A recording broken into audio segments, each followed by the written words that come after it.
Why would you move to Mexico? I would get so many questions. Mexico is like a little treasure box. Hello everybody, welcome to my channel. My name is Angie. Please go ahead and give this video a big thumbs up, like and subscribe, comment down at the bottom. Without further ado, let's go ahead and get into this video. So this is my introduction video. I didn't only want it to be like a boring introduction video about my life, but I also wanted to give a little bit of hope and a little bit of inspiration to anybody that might be thinking, about their current lifestyle, and anybody who is unhappy with where they are currently. Just know that there is a possibility for you to change. I mean, just because you don't like where you are now, doesn't mean that you're stuck there. You can go ahead and change. If you don't like it, move, get out, get up, and get out from where you are now. Whether that is in the US or anywhere in the world. You are not a tree. You are not planted in the ground. You can get up and leave at any time. Now, I know that some people might criticize this video and be like, girl, you are crazy. What is you doing? What do you mean you left? What are you talking about? There's so many people wanting DACA all the time. So many applications coming through. And so many people wanting to go to the US all the time. People fleeing this country, Mexico, to go to the US all the time. And whenever I got here, people were like, what do you mean you moved to Mexico? Why would you move to Mexico? I would get so many questions. And only the people like me who left the US to come to Mexico understand. Only those people understand. I swear it's something that I can talk about it right now with you guys, but you're just probably not going to understand unless you live through it. So everybody, like I said, is wanting to go to the US to have a better life, have a better future, the American dream that they sell you. But in reality, that's not true. At least it wasn't for me. I lived in the US my entire life. My mom took me when I was just a baby. I was probably 1, 2, 3 years old. I grew up in Colorado, and then at age 13, 14, I believe, we went to Nebraska, and then I was there until I was 22, and then I moved to Mexico. But being in the US, I got my DACA when I was I was about to graduate high school, I think I had already graduated high school when I got DACA for the first time in 2012 when Obama released this DACA program. I got it twice. I renewed it twice, and I was working, regular jobs. I was going to school, call centers, you name it. I was working. I was a working person, and I was so happy to finally be able to work and make some money for myself. Well, after a while, I decided that I wanted to go for criminal justice. But of course, I needed to find a job that would be able to pay for that career, because I couldn't even get a scholarship. Because I was not a US citizen. I had a DACA, but I was not a US citizen. So I wasn't able to get any help for school. I had to pay for it for myself. So finally, I was really interested in the, with criminal justice and all of that, going to the police academy. So I decided to apply for a corrections officer in Nebraska. I applied. The whole process took a while, about 3 months, but that was because I was currently in the middle of renewing my DACA. So I had a little time lapse there where I was waiting for it to come through the mail. So I finally got it in the mail. I finally got accepted. in the corrections officer, as a corrections officer. And I worked there for a couple of months, and after a while, I got let go. I got fired, basically. The reason for that was that they made a mistake when they hired me. They do their hiring process through the government office. I'm not really sure what it's called. You know, where you get your license plate, where you get your driver's license and all that. So they fired me. They said that I was not able to work in a federal institute. I had to be a US citizen, so they let me go because of that. I was never able to get a driver's license in Nebraska. I always had to work my way around to try and get my driver's license from Colorado.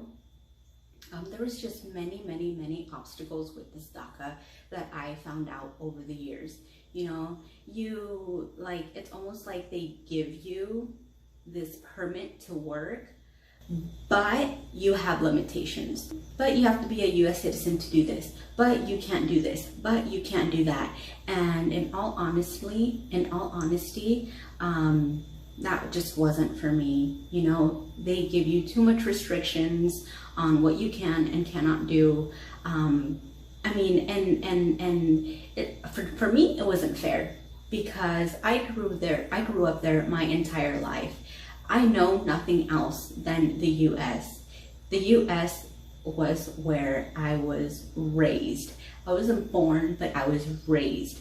So that's all I knew. And for all of a sudden, for them to come and say, no, you can't because you're not a US citizen. You can't get your driver's license because you're not a US citizen. You can't work this job because you're not a US citizen. So that got me thinking, what's gonna happen if I go to school, work my ass off, and get my degree, and then they come and tell me, no, you can't work because you're not a US citizen. You know what I mean? And that's just for me, because what I wanted to do was in the federal agency. You know, maybe it's not the same case for you and you're totally doing okay. But I like to think a lot, you know, in the future. And for me, it was like, okay, if these are the restrictions and limitations now, then, you know, it's a permit. You know, this permit can be taken away at any given time, like Obama wanted to do just a couple months ago, you know. And that really scared me. You know, that really scared me into thinking more into my future and what I wanted to do. So, you know, I was with my boyfriend that I am now, my hubby. We're not married, but I mean, we have 2 kids together. We live together. We've been together for 5 years. So at the moment, we were getting to know each other. We met each other in high school, but, you know, caught up years later. And he was just always talking about Ensenada this, Ensenada that. And I'm like, okay, what is this Ensenada? So one time at work, I'm like working and I'm Googling Ensenada, Baja California. And you guys, oh my God, let me just insert a picture right here. This is Ensenada. It is a magical place, and it is just one of the few things that Mexico has in store. Mexico is like a little treasure box. And there are just, I don't know if millions, but there are tons and tons and tons of destinations and things for you to do. So there was really no thinking about it. I looked at the picture. I said, okay, he is from there. I mean, I don't expect just anybody to get up and go without knowing anybody, you know, but you certainly can, because we went to Ensenada because I knew he was there and his family was there and he was well established there. But we came to Merida 2 years after that, but that's where we are now. and we knew nobody here. And if you know, Ensenada is like up here and Merida is like down here, like towards the bottom of Mexico. It's like de punta a punta, yo. And we did it. We came, we didn't know anybody. We didn't have anything. We were sleeping on the floor for a couple of weeks until we could get a bed. And gracias a Dios, I mean, like now we have everything, you know, we don't lack anything, thank God. We are truly blessed. But when we went to Ensenada, I mean, his family was there, his family received us. I didn't work for 3 months because they were in the middle of elections, and they usually close down what's called the INE. That's for your ID. You know, it's your not your driver's license, but it's your federal ID. And you need this ID for everything: to get a job, to get a house, to get a car, to rent a place, to anything, like to do anything literally, you need this document. So I was out for 3 months without being able to do anything because they were closed due to elections. But once I finally got my hands on it, I was, you know, looking for jobs, started into tourism, worked at the cruise port as a security for a company there at the cruise port where the cruise ships comes in. And, you know, I did a couple of jobs here and there, but Ensenada started to become a really nasty place. You know, you hear Mexico, how the narcos, and it's just so, you know, it's so scary. Mexico's so scary. It really isn't. Ensenada was getting bad, but I mean, Ensenada is kind of small. And for there to be so much crime in such a little place, I thought it was kind of scary. So, and it was just not a good place for us, you know, like, you know, things weren't going the way I had imagined, I had planned. And that's one thing that if you're going to consider moving, have a mindset and have a plan, but don't expect it to be like that 100%, you know. Some things are going to happen. My mind was to come into Mexico and go into the police academy right away, because they said that you didn't need anything except for your high school diploma, which I had. Y tuve que revalidar. So that means basically like, you know, like prove them that I had my diploma and then get a Mexican diploma.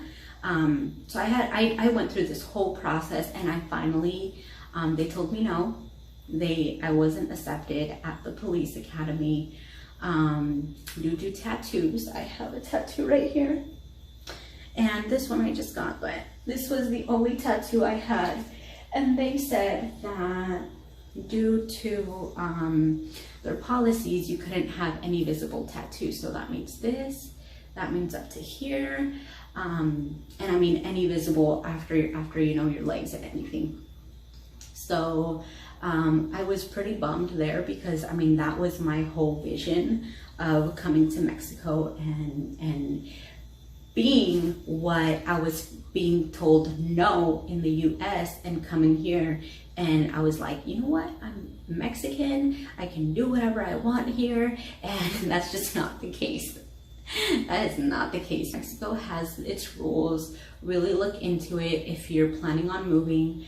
But I mean, I'm glad it, you know, the things worked out the way they did, because if not, I wouldn't be where I am now. We wouldn't be where we are now, and we wouldn't be going where we are going. So fast forward, I told Jonathan we have to get out of there.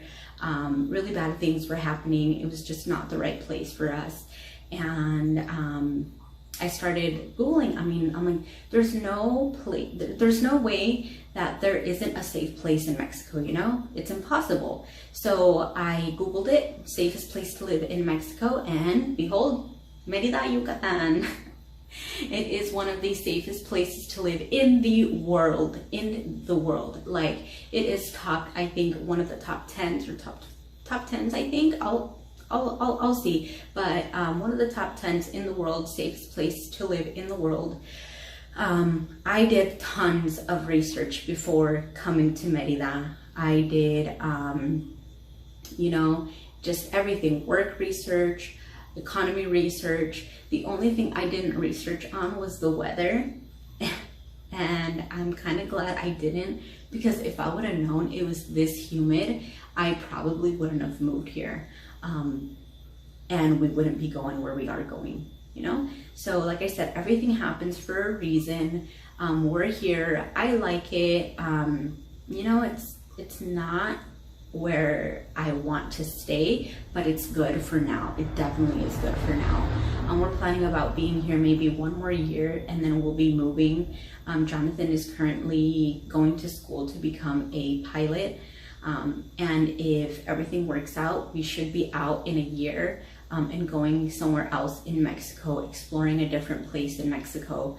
But here in Merida, it's really safe. There is a cop in every single corner, which here I could probably get accepted into the police academy, because here, I don't know what it is, but there are tons of people with tattoos, and they're not so strict about the whole tattoo thing. But like I said, that is just not where my mind is now. You know, with my kids, I really want a job that is going to help me spend more time with my kids and be there for my kids. And if I go to this academy, I'm just, you know, I'm going to be out for a couple of months without being able to see them while I'm in the academy. And then once I'm in, work hours are just going to be crazy. So like I said, everything happens for a reason. Grábatelo en la mente. Everything happens for a reason. If something is not happening the way you plan, is because it is for a reason. God has something better in store for you. Always remember that. But I would like to make more, you know, like travel vlogs and stuff about here in Merida, because it's beautiful. It's a beautiful place, and it would just be a waste if I didn't. So if you guys would like to see more about Merida or know more about Merida, go ahead and comment down below. And I'll definitely be making some vlogs and stuff like that about Merida. But that's pretty much my introduction video. If you guys have any questions, any doubts about anything, go ahead and comment down below. I'll be reading every single comment. I'm just getting started here on YouTube. It's 2 in the morning here. I think it's 3 in the morning now while I'm recording this video, but I really want to get this video out so I can start, because I have so many projects, and this video just had to be out so you guys can get to know me a little better, know why I am here, you know, and just know a little bit about me.